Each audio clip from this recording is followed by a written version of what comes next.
The Mars Reconnaissance Orbiter has seen many places on the planet. One of the most interesting is one of the Great Canyon systems on Mars. This is a branch of that canyon system called Candor Chasma. You can see the tortured ground that is there, the layers, the many buttes and mesas that poke up above this. The scale of these things is such that we're looking across a couple of miles of territory.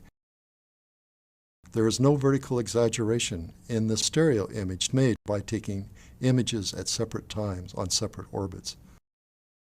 Some of these buttes extend up a football field in size.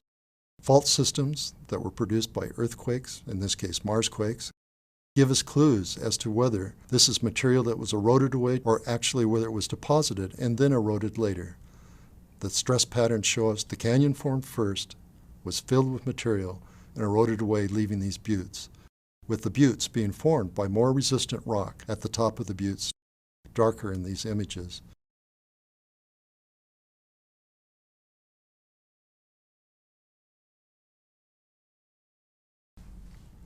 One of the questions we have about Mars is where we see the effects of water on its surface. How did that water get there? It may have been different in different places. Did it erupt from underground, as springs, for instance? Or did it fall from the sky in rainfall? And it may have been associated with events like impact craters. One of those impact craters is Mojave Crater, and here we're going to look at a perspective view that was formed from two images forming a stereo pair. As you can see, water ponded on the terraces, and then it overflowed and ran down to the next terrace. If you look at the rim of the crater, you see channels that run right up to the top. So these aren't springs. This must have been rainfall that carved this part of the planet.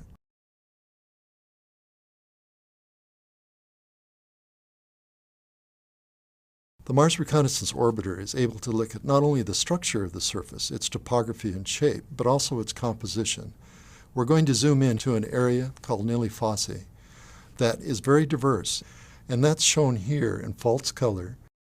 What we're looking at are the mineral signatures, fingerprints that appear in reflected sunlight, although it's at wavelengths that our eyes are not sensitive to.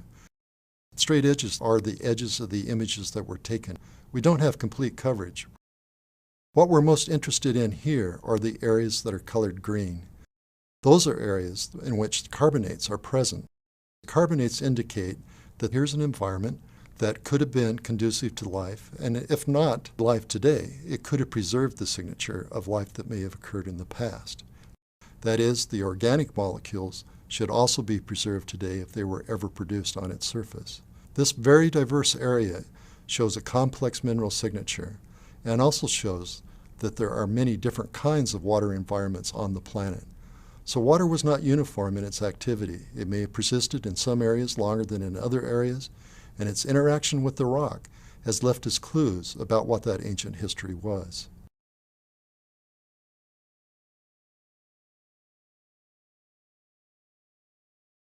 One of the early images taken by the Mars Reconnaissance Orbiter was of Victoria Crater in order to help the Opportunity rover figure out which way to move around the crater as it looked for a way to get down inside.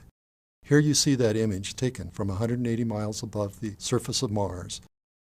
We're going to use that image to zoom in and see what it would look like from the rover's point of view if it were on the edge of the crater looking out over it, and then match that with an image that was actually taken from the rover Opportunity on the Mars surface.